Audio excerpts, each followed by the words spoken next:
Hello, hello, and welcome to your NARSA Weekly Update for the week commencing Monday, the 22nd of June, 2026, brought to you by our partners at SEKO, your no-nonsense end-to-end logistics partner. We are delighted to have them partnering with us these days.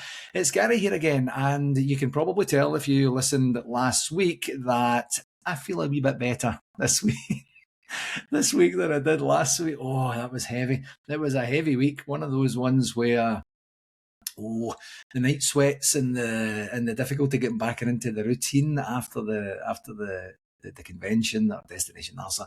It was a tough gig, I have to say, and so see, here's the funny thing. So see, when I see all the Tartan Army doing all the stuff that they're doing down in Boston and Miami and such, I have almost zero envy, none, which is kind of unusual for me because I do get a wee bit of FOMO when there's some party stuff going on, and I get so done in after Nashville that I'm kind of like, you know what? They can just carry on with that. I have no interest in getting to that level of party gas again. So, but good luck to them. It seems like they're having a good time down there. I'll get to the Scotland stuff maybe just in a wee bit here. But kind of quiet week, would you say, last week? If you include a new manager, our 22nd confirmed full-time manager in our 150 plus history, where Derek McInnes was indeed confirmed as the manager after Danny Rowell's departure was confirmed as well. Kind of clean. I sent a message to someone from the club just saying thank you, congratulations for doing this. It would be great if these things happened within 10, 12, 24 hours so that we don't have to wait and such. But when you think about the confirmation of dealing with another club, the departure, compensation, all the various legal stuff that has to happen from the exit of a manager, and it's not under the duress type situations that we've had before where it's the one and done, you're out, you're sacked, basically. It was a bit more considered than that. And then to negotiate with Hearts for the release of McInnes, I imagine this stuff is getting done, and at the same time simultaneously. It's not going to be in absolute linear fashion, but to do all that sort of stuff in a week is pretty impressive, I think, overall, certainly in this day and age, and it's exciting. I think it was a very short piece of information that was on the Rangers website here. We're delighted to confirm the appointment of Derek McInnes as our new men's first team manager on a 3-year contract. Joining him will be assistants Alan Archibald, Paul Sheeran and Craig Clark. And interesting, I know it's been talked about quite a wee bit now already, where he's the manager, it's not the head coach. And I imagine that at some point Andrew Kavanagh will come out and discuss why we've gone for a manager type situation, whether that was fully pushed by the club or by Derek McInnes himself, or maybe it was mutual, where they said we'd like to go to a more traditional model. Not 100% sure. I mean, one thing's guaranteed, we didn't have any success in terms of relative success of trophies and genuinely challenging with a head coach. So back to the manager we go, and we will see what that looks like. And I think, honestly, I've been speaking to a bunch of people this last week or so, and truly, honestly, I believe he deserves this. It's maybe not a marquee management signing. When was the last time we had a marquee management signing? Truly, Steven Gerrard wasn't marquee at the time. It was exciting, but I mean, he'd completely untested as a manager, but certainly a global brand and a global name in world football. But it was probably Walter when he came back, and I think that's a kind of testimony to, is there such a thing as a marquee manager? There's only so many Pep Guardiolas and Sir Alex Ferguson and things like that. So I'm not 100% sure, but when you think about if you think about the whole demographic around Derek McInnes, taking away even the fact that he's a former Rangers player, he enjoyed immense success in the Rangers shirt when he was here, and he has done exceptionally well as a manager. Young enough, energetic enough, understands the club enough, understands the league enough, and has managed for over 800 games, almost predominantly in Scotland. There was a wee spell down in England at one point where he's worked hard for his chance. He deserves the opportunity to come in. And the thing for me, folks, I think truly is that it feels like absolutely the right time for the club and for Derek McInnes. If you think about when but back in the day and I kind of struggled with the dates last week, didn't I? But I can't remember, 7 or 8, 9 years ago, whenever it was that he had initially said he wasn't going to join us.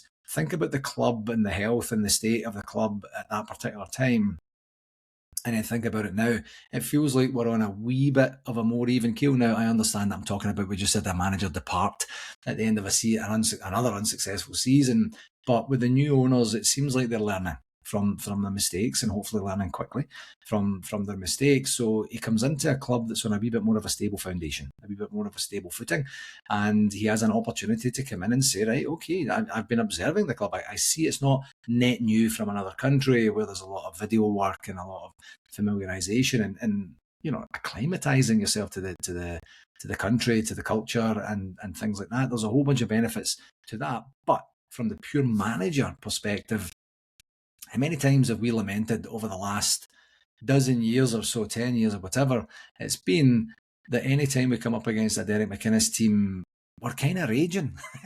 All right, we're kind of like this guy. The teams, he got the teams really, really up for it. And it's the same with the other half of the old firm as well. It wasn't just confined to us. It wasn't one of these ex-players that was like, I'm going to show you folks. It was just a guy out there doing his professional level best every single time. His teams were hardworking. His teams were energetic. His teams were very, very well coached and drilled and trained into the tactics for that particular game. And they enjoyed a lot of success, whether it be Aberdeen, whether it be Kilmarnock, or whether it be Hearts as well. So I think it's one of these ones where I haven't heard a lot of dissension around this. I haven't heard a lot of people being really upset about it, but I haven't heard a whole bunch of people going kind of wild and mental. The groundswell, I think you can always tell a wee bit of the groundswell when it becomes something like a wee bit of a, right, this might actually be a reality.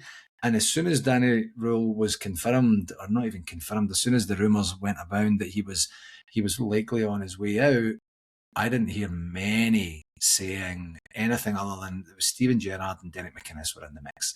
And now it became quite clear quite early that Steven Gerrard was not part of the plans, and it was a kind of one-man show in terms of Derek McInnes. Didn't hear a lot of people being upset about that. So I think that bodes well for us. And by the way, we're going to get to test it out pretty quickly because the fixtures were announced last week, of course, as well. And we are away to Dundee United on, Friday the 31st of July. So, what's that, 5 weeks from now? And we'll be back in the thick of the action. It's quite the eclectic, first weekend. You've got the game on Friday and a couple of games on Sky Sports on Saturday. There's a game on Sunday, a game on Monday as well. So it's going to be interesting to see if that's a kind of model that they're going to try and enhance as we move forward. I guess we'll find out when the fixtures come out and the TV starts to settle into the fixture, or TV timing, I should say.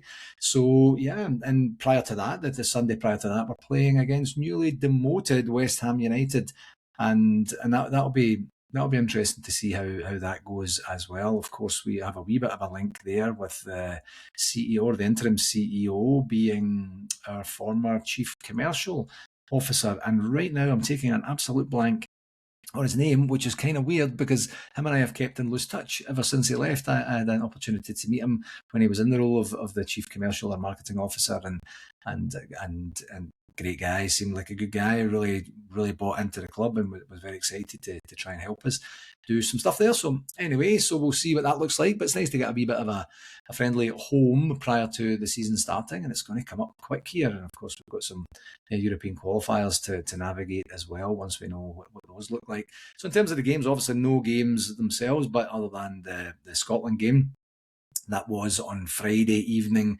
here in Calgary time. And you know what? I just this World Cup, I think, has been excellent. I think the organisation looks like it's been excellent. The atmosphere looks like it's been absolutely fantastic down in the United States and Canada and in America and in Mexico as well. And most of the games have been really entertaining, where you're kind of like, I just don't fancy Ghana versus whomever or whatever that looks like. But when you have them on, you get teams really going for it. I don't get the same experience with Scotland, and I think partly it's because we're just not as entertaining a team as some of the other teams, but also because it's our home country and there's a wee bit more angst and tension that's added there, where you care a wee bit differently. I love honestly, I love watching the games from a complete passive, neutral perspective, to just say I'm enjoying the game in and of itself, because a lot of times I don't. and it's been great to see some of the entertainment, some of the some of these stars essentially being created in front of our eyes, where these players that I've certainly never heard of before are suddenly becoming. I'm looking forward to seeing him in the next game, to see if that was just a one game wonder and things like that. So I've really enjoyed that part.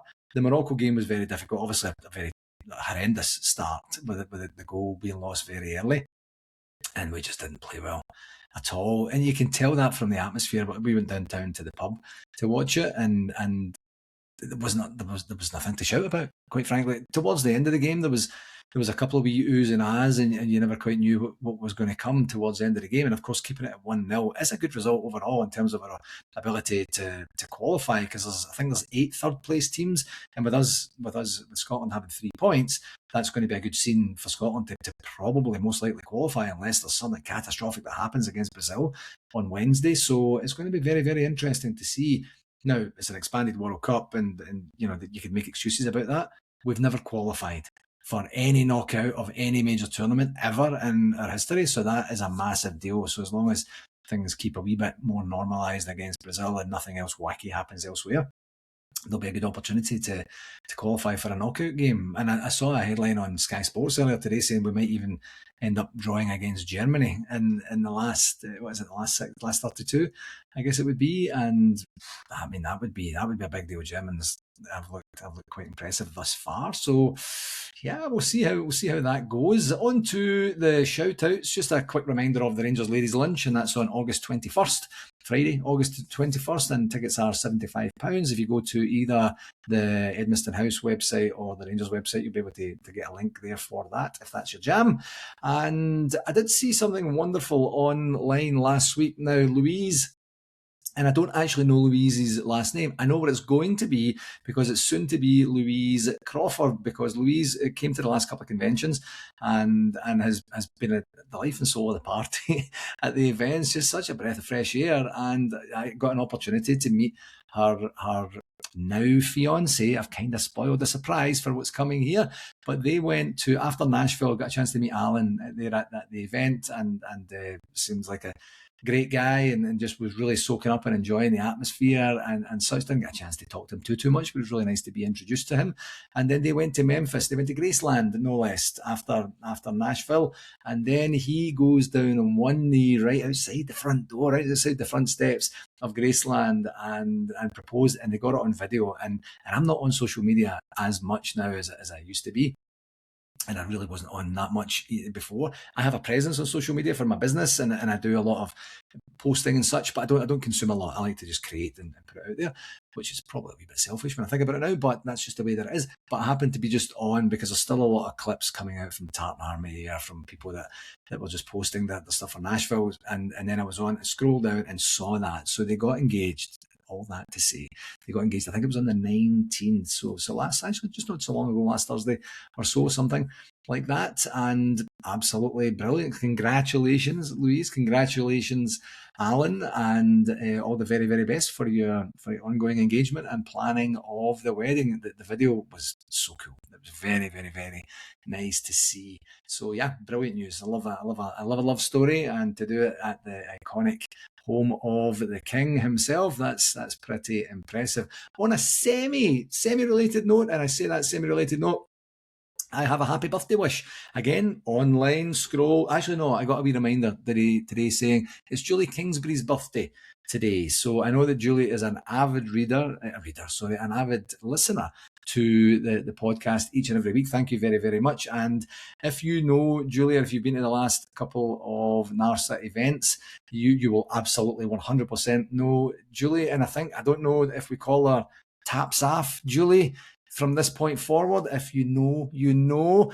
But we had some entertaining times where things got a wee bit wacky at one of the events there down in Nashville, and it was absolutely brilliant. Life and soul of the party, always got a smile, always just up for a great laugh and such, and just an absolute sweetheart. So happy birthday, Julie. I hope you have an absolutely wonderful day. And while I'm just kind of being a wee bit more indulgent in in the shout outs for this week. I just wanted to wish my beautiful baby boy Leo congratulations again for getting honour roll.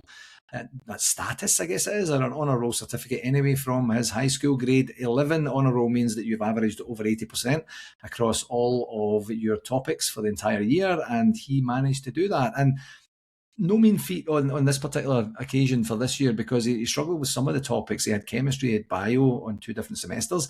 Didn't really take to the sciences too much, but just found a way to bed in, speak to the teachers, get the support he needed, and really work hard and find out a way that he can learn, learn how to learn.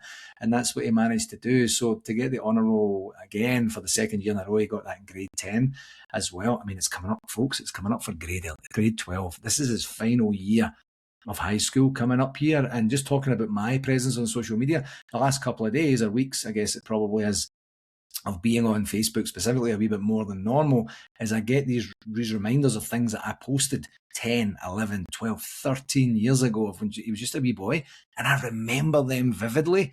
And now I'm being presented with them, and he's a young man. He's got his own car. He's got a couple of jobs. He's got a busy social life. He likes to play his golf and play his tennis and do all that sort of thing. And now he's going to be a senior at high school, and then we're going to be picking university options for him soon enough here, and he's going to be off doing his university thing. It's absolutely wild, unbelievably wild. And do you know what it reminds me of? It reminds me of something David Mason said at one of his presentations. I think maybe in both of his presentations of the story of Rangers. And it was in his first 20 years, I think I mentioned this last week, his first 20 years of being with the club. They had 14 titles, I believe it was, in the first 20 years, and 4 in the last 20 years. If you correlate that to Leo's time, yes, we won a championship or 2 when he was a baby. He doesn't remember that. We won one, 55, and that was kind of muted because it was during COVID. And so he still hasn't got the Rangers bug. He just hasn't got it, and I can't force it upon him. And I hope for better times for Derek McInnes and the team, so that he has an opportunity to say, actually, you know what, I think I get this now, because it's been a tough time, and I really wanted that bond for him and I. He still keeps an eye on the results. We still talk about the games every single week. He very rarely comes to the games now, and mostly because he's working actually on the weekends. But sometimes he's just like, I'm not getting up for that. I know what you mean. So that's a thing. In terms of updates to the event for next year, nothing much happening. We're still dealing with the aftermath of Nashville there. No venue has been selected, or in-depth conversations are taking place to give us an opportunity to know and understand where we're going to be going for next year. So we'll just keep that by, as I said last week, we will absolutely give you the scoop here. You will hear it here first before you hear it from anywhere else. And I think it would be a good idea to get Alan, our president, on to just announce what that looks like. Maybe Alan and Brian, actually, because those guys are working really, really closely together to do what needs to be done. In terms of other NARSA business, there's actually quite a few that I have for this week. And usually this is the area that I skip over a wee bit, but one thing that I had a chat with a guy saying down at the convention, saying we don't get any correspondence anymore, and what we'd actually found out was that they'd moved and updated some of their contact preferences or some of the email addresses for their members, but didn't tell us.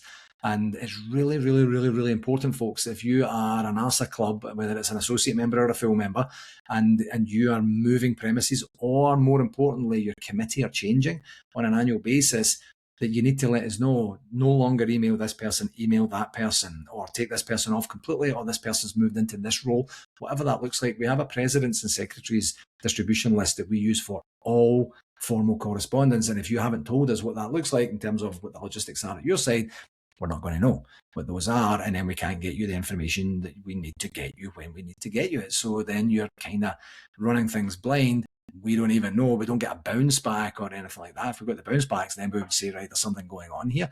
But please, please, please don't forget, as a member club, you're constitutionally bound by the fact that you're supposed to do this. But please don't forget to let us know if any communication preferences have been updated at your side, whether it's a location change, whether, as I say, it's a committee change, or just maybe just elevations or lateral moves or whatever within the committee. It's really, really important we know. We'll update the website so people know where you are and who you are, and then we'll update our distribution lists, as I mentioned, so that you get what you need when you need to get it. So please, please, please, please, please, please Don't forget that.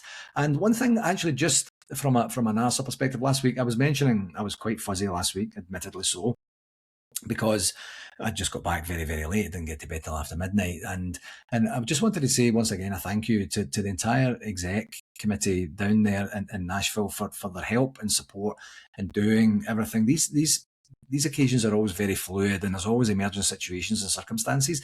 And to have more than half of our membership, more than half of our committee as being brand new, having attended conventions, yes, but not from the organisation side.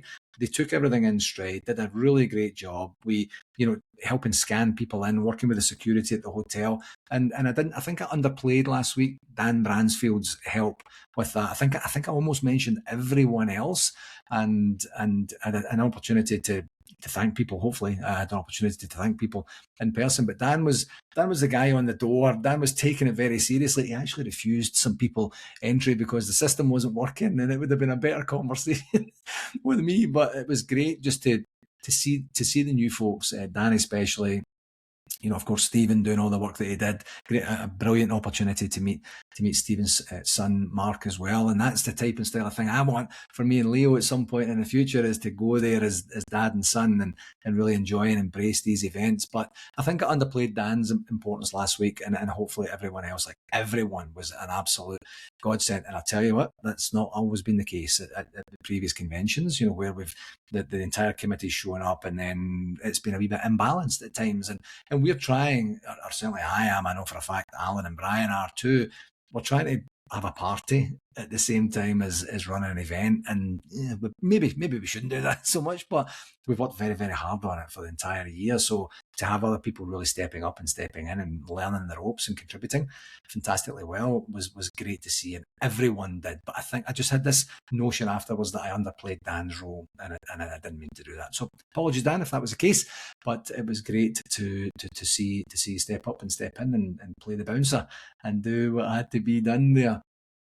On the prizes, so what we do is Rangers generously donate a Mascot prize and a Director's Box prize for a non-Old Firm game at the forthcoming season. And what we did this year, we always struggle with this. I don't know why we always struggle with this, because it's one of these things where afterwards we're scrambling to say who won it. We need to know who won it so that we can inform Rangers and then put Rangers in touch with the winners and then get them what they need, and then hopefully keep in touch and get some social media collateral, make sure they had a great time when they were there.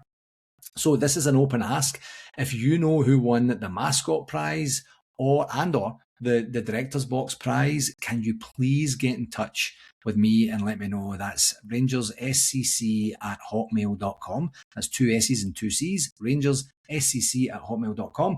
And we will get, I believe one person's already reached out to the club to say, I won the prize, when can we get it organised for?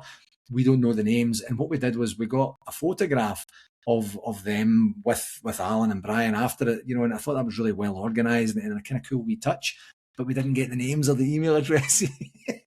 See what I said about the party stuff earlier? Sometimes there's just so many fluid things happening that we just forgot. So if you know who won the Mascot prize, or if you know who won the Director's Box prize, or if it was you, please get in touch and we'll make sure that you get what you need so that we can wrap up that wee bit of admin. And just one last thing for clubs, we have put out the RTV survey that went out on Saturday there. I actually didn't know it was coming out. It was my sister Debbie, who's the secretary of the Rangers Club here in Calgary, says, have you filled out the survey yet? And I said, what survey? She says, the survey for Rangers TV.